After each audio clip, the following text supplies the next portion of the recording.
Assalamualaikum warahmatullahi wabarakatuh. So we are from first group. We would like to present about economics that are open to trade grow faster. Before we start our present, we would like to introduce ourselves first. My name is Aisyah Zahra. My name is Rayhan Raditya Erlambang. My name is Muhammad Noval. My name is Celin Sumadi Sepenterdeng. My name is Aditya Rifamadia. My name is Danan Maesa Arjuna. So we start our present. So first of all, I would like to introduce about our presentation. So, openness to international trade is necessary for rapid economic growth. Openness to trade encourage growth in many ways. Entrepreneurs are forced to become more efficient as they must compete for survival. As for openness to best technology, it allows countries to develop and produce something. Not only does it encourage the stability of exciting police, other trade also open up market for economic growth. Next, I would like to introduce about summary. So, open trade means that a country opens itself to other countries in buying or selling service or goods that each country needs. Whether they're enabled to produce this good or a country enabled to provide labor in certain skill, each country has its own shortcoming in running its country. Therefore, each country needs each other, namely through trade.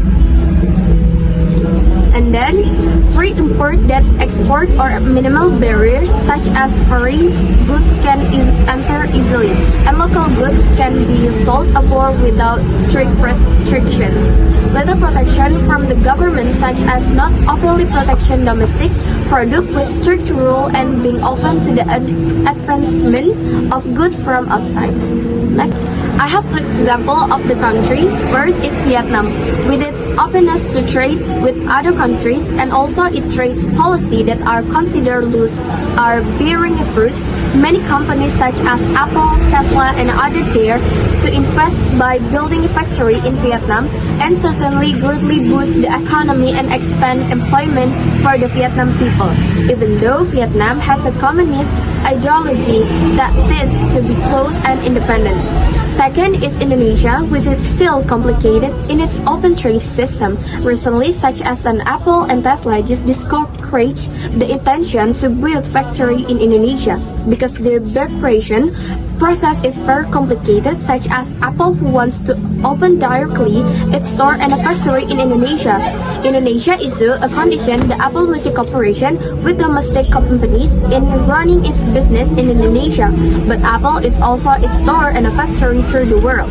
Everything is run independent by Apple and there is no interference from domestic companies in run their business in each country. Apple simply pays tax or profit sharing in every investment trip around the world. Therefore, in the trade sector, Indonesia is still far behind with neighbor countries such as Singapore and Malaysia, where domestic policy are not complicated and look more rapid economic progress due openness and good politics. The first paragraph trying to give proof that low-income countries could boost their economic rapidly by doing international trade. Countries such India and China who support the closed trade policy could grow rapidly while opening up their economies. Economic open made industrial countries dismantling trade barriers because of war. Second paragraph explain about openness to trade could bring growth by new challenge as competition against global and countries doesn't have to bear it all alone. They can focus to their own specialized by access to the technology. The example of this was United States by providing services for 80% of their output. The third paragraph say that open trade need an insurance as a condition of region politics and the policy to protect it. African countries was the victim of open trade without preparation, but it could be predicted precisely by openness could grow the economy. Open economic equal rapid growth. Open economy is not always true. Although the article states that trade openness is the key to growth, In fact, many countries that open their market actually experience economic stagnation or vulnerability.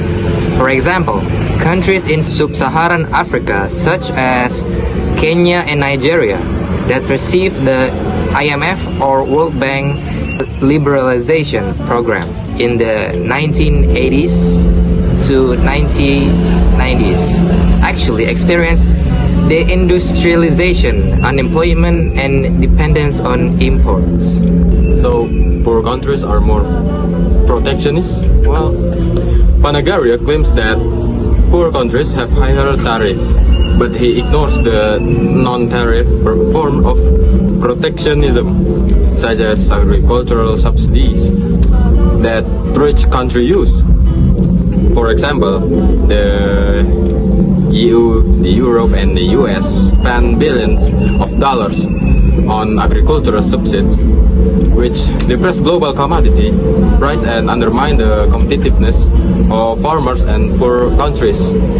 For rich country, protectionism is more subtle but systemic, while high tariff in poor countries are often aimed at protective fragile local industries. Okay, rich country agricultural protectionism exacerbates global poverty. Panaragia argues that agricultural liberalization may hurt poor countries that import food. However, he ignores the root of the problem: market distortion caused by rich country subsidies. For example, subsidized cotton in the US depresses global price, hurting producers in Burkina Faso and Mali.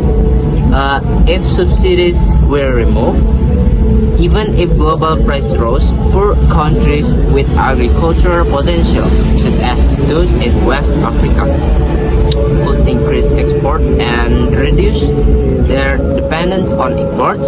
Furthermore, rising global food price should be balanced with social protection and mechanism, not used as an excuse to maintain an unequal status. Another point of debunk is that the reliability of international trade for economic growth can fluctuate due to a variety of factors, including volatility in global markets. International trade relies on the demand and supply of goods and services in global markets, which can be subject to fluctuations. Sudden changes in commodity prices, demand, or economic conditions in trading partner countries can create uncertainty and instability, making international trade a less reliable driver of economic growth. And also tariffs, like the one in America, and trade barriers. Protectionist trade policies, such as tariffs and trade barriers, obviously can make international trade more difficult and expensive. So, in conclusion, international trade can both support and dispel economic growth due to its dual nature.